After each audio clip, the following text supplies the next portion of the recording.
and they will ask questions, and their questions pertain to many that you all have submitted. Let's start, please, with Shawna Saunders. They're going to give it in oral. You have to come up to this microphone, speak into it. Right? Is the microphone working now? It should. Oh, Go ahead. alright. So my question is, how will you take Brentwood's current state of having a large number of commercial businesses to having more small businesses? And we start with Mr. Tui. You have 1 minute to answer the question.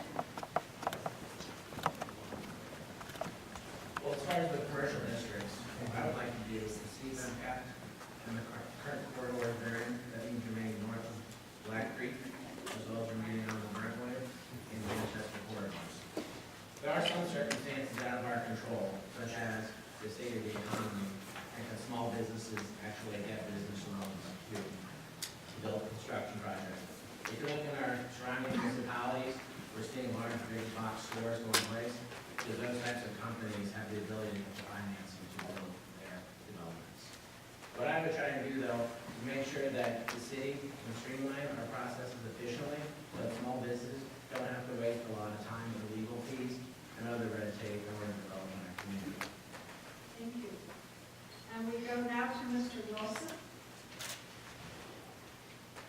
Yes, exactly what I'm trying to do is I've spent the last 2 months meeting with business leaders from around Brentwood, as well as meeting with leaders in other local municipalities to try to understand exactly how it is that they accomplish the program in the Grove and Maplewood, in Lafayette Square, etc.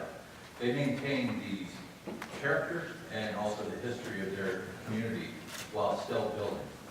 That can be accomplished through working with small business associations and working with different parts of the government distribution in order to accomplish what we want to accomplish, and that is maintain the character of Brentwood while we build. We've got to be reasonable with our growth. But the one thing we don't need to compromise is our residential corridor.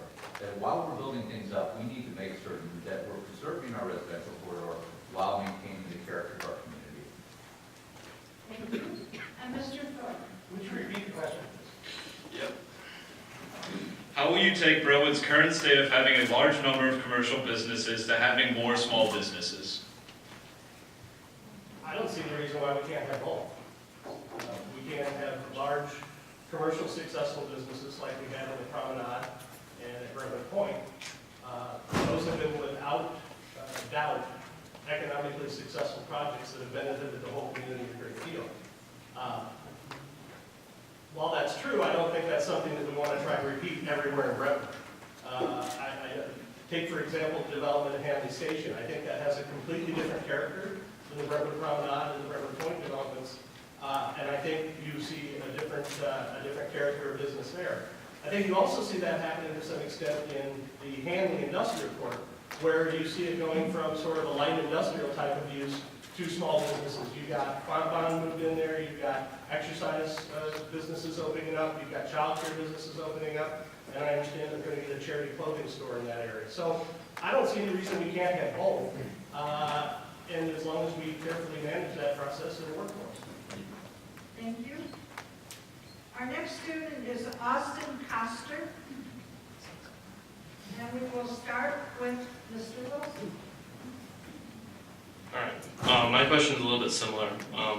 How will each of you be able to continue the infrastructural development without exacerbating the already harmed sense of community that some Brentwood residents feel towards the local government? I think we're getting right back to the distinction between commercial and residential corridors. I think we're a very fortunate community in that we're roughly the fifth or sixth top sales tax earning municipality in the county. With this, we've got a lot of opportunities. We can be very careful about our growth. We need to, once again, we've had a number of opportunities come about that have led towards possibly creeping into our residential communities. And we've got a tremendous amount of space. Brentwood real estate is very valuable. And right now, we've got a number of areas that need to be attended to.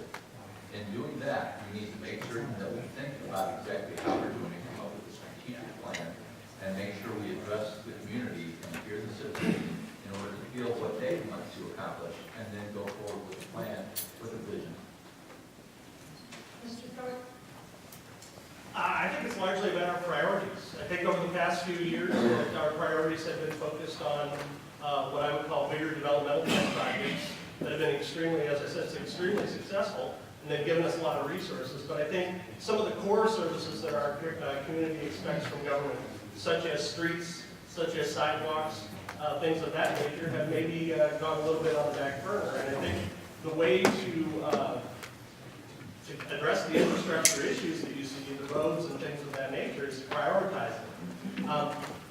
I'm not sure what the question means about exacerbation of conflict between the government. I think most people expect the government to provide things like better parks, better roads, better sidewalks, a dog park, things of that nature, and I can't see why anything like that would exacerbate the residents of the community.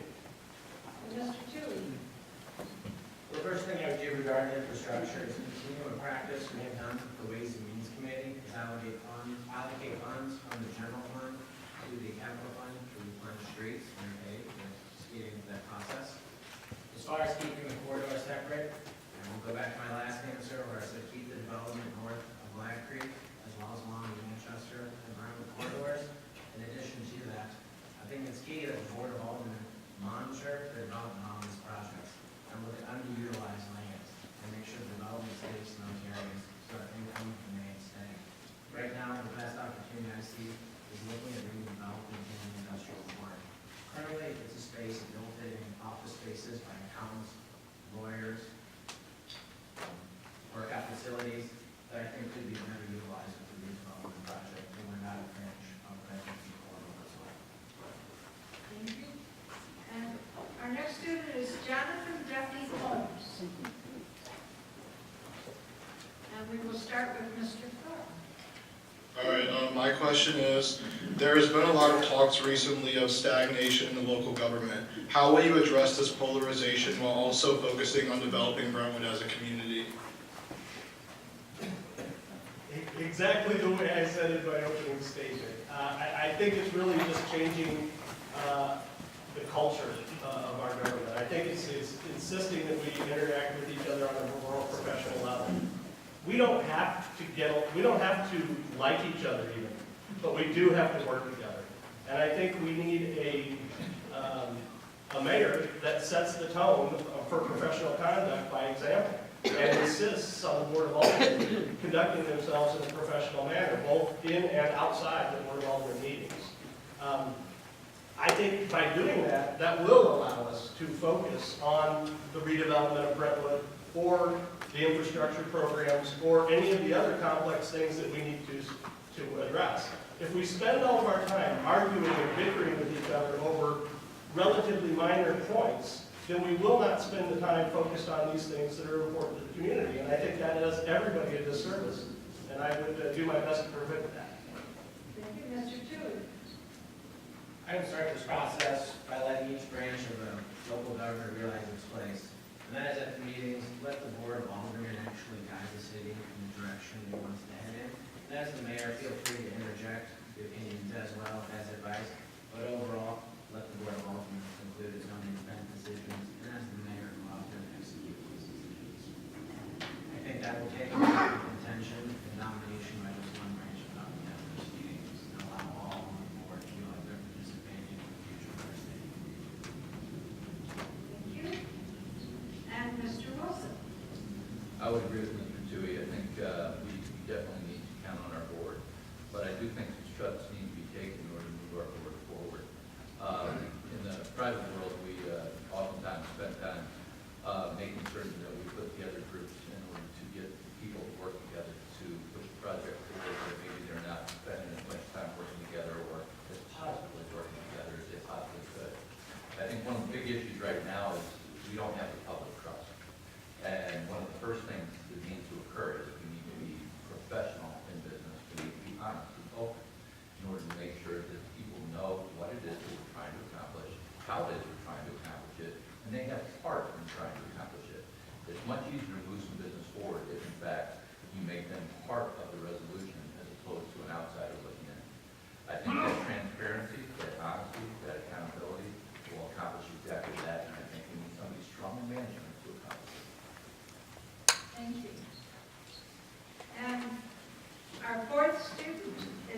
Pam Shipley.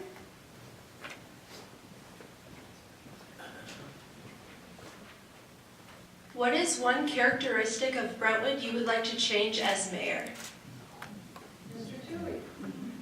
It has been repeated, but I think the contentiousness. They're a great community. I look out here and I see a lot of great people. And even though we might have different opinions, I feel like I've established a great relationship with those who have different opinions. I don't know why we can't be a community where we can disagree, but still meet and have civil discourse. And, you know, to change ideas, we don't have to attack the dissenters who have different opinions. I really want to get back to the point where we can exchange ideas and not personally attack those who have different opinions. Thank you. Mr. Wilson. Couldn't agree more with Mr. Tui. One of the things that I've discussed with many residents in a number of meetings is that you can walk the streets of Brentwood and you won't find a individual on the streets who's not going to be exceptionally pleasant with you and very kind and spend a moment of time with you just getting to know you. However, when we take it to the boardroom, for whatever reason, people feel as if they have to turn a different page. I can tell you the one person, Ed Wright, shared with me in one situation, the situation of Sandra O'Connor, one of the chief justices, and she said that before I go into another session, I'm going to sit down and we're going to shake hands and we're going to look each other in the eye and say, we're going to advocate the issue and not the person. I want to make this situation to where we can appreciate each other, we can respect each other, and we can move forward simply addressing the issue and not attacking the person. Thank you. Mr. Phillips. Well, at the risk of piling on, I do think that that is our single biggest problem. And I think it says something that all three of the candidates up here say that that is the single thing that they'd like to do. I'll tell you how I would go about it. And that's, I'm a big believer in communication. And the most important part of communication is listening.